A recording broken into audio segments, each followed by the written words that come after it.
महल के बगीचे में राजकुमार रोहन खेलता है। उसके पिता राजा विक्रम सिंह उस पर नजर रखते हैं। राजा विक्रम सिंह रोहन से बात करते हैं, उसे साहस और न्याय पर ज्ञान प्रदान करते हैं। रोहन सुनता है। उसकी युवा जिज्ञासा उसकी आंखों में चमक रही है, क्योंकि वह अपने पिता की शिक्षाओं को आत्मसात करता है। रोहन घने जंगल में और अंदर तक जाता है। एक घायल पक्षी असहाय होकर जमीन पर पड़ा है।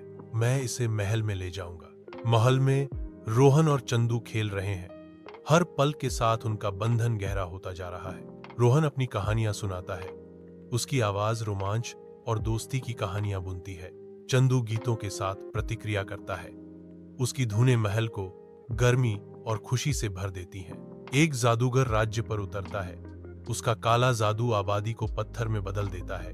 रोहन डर से देखता है कि कैसे उसके पिता जादूगर से लड़ रहे हैं। यह भारी शक्ति के खिलाफ एक निराशाजनक लड़ाई है। राजा जादूगर के शाप का शिकार हो जाता है।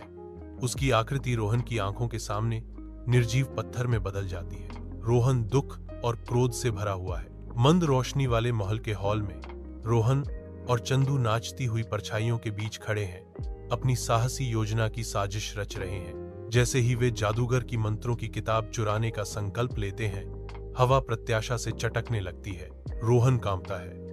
डर उसके दिल को जकड़ लेता है, लेकिन चंदू उसे दिलासा देता है। चिंता मत करो रोहन, हम इसे एक साथ कर सकते हैं। चांदू की मुस्कान अंधेरे में चमकती है, आशा की किरण है।